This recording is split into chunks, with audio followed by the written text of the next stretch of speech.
सोनालीचे रोहन दादा आप्पा यांनी यांची सायकल खूप जास्त कस्टमाइज केलेली आहे. त्यामुळे आपण त्यांना आज 2-4 प्रश्न आणि त्यांनी कशी कस्टमाइज केलेली आहे त्यांची सायकल त्याच्याविषयी विचारणार आहोत.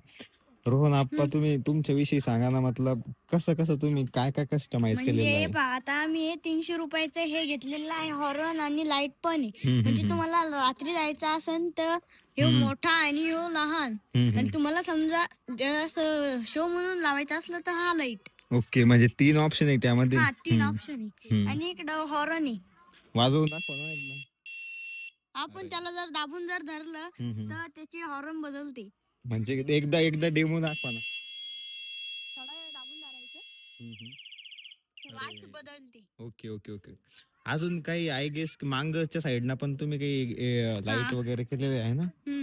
हे मागालच्या इथं गट्टू आहे 20 वाला. एक मिनिट इथं लाईट मी आहे. एक पब्लिकला दाखवतो की तुमचा गट्टू, हा गट्टू आहे, राईट. ओके. लाईट लाईट लाईटने आधी गट्टू दाखवला. हे इथं गट्टू आहे. ठीक इथं आहे.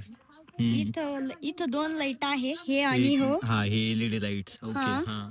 हे इथं प्लेट नंबर आहे. आणि हे कधी लागतो हा लाईट, कधी लागतो, कसा? हे इकडे पुढला ब्रेक म्हणजे मागाला ब्रेक दाबला की इथं लाईट लागते. Okay okay. हे बघा, बघू शकता तुम्ही की ह्या बहिणी रोहन आप्पाने इकडे ब्रेक दाबलेला आहे आणि देन वी कॅन सी. हे बघा. ओके. अजून काही तुमच्या स्पेशल काय तुमच्या सायकल मध्ये? हेच आहे. आणि ट्रॉलीचं कसं, म्हणजे कोणी बनवून दिलं तुम्हाला हे? हे इतकं मी भारी. दुनिया बनवलंय आणि ते कशासाठी बनवलेलं तुम्ही? बॅग ठेवासाठी. Okay okay okay. आणि हे बघा, हे अजून एक नवीन त्यांनी आपलं सांगितलं नाही, त्यांनी डायरेक्ट इथं आरसे लावलेले. डायरेक्ट मला माहित नाही काम कशासाठी लावलेले, बट लावलेले इथं का लावलेले आहे, तुम्ही काही आयडिया का? असं शो म्हणून लावलेले. ओके. आम्हाला माहिती दिल्याबद्दल खूप खूप धन्यवाद रोहन आप्पा. तुम्ही 2 शब्द बोलू शकता? तुम्हाला कसं वाटलं आमच्याशी बोलून? एकदम छान वाटलं. आणि याच्या पेजला फॉलो करा.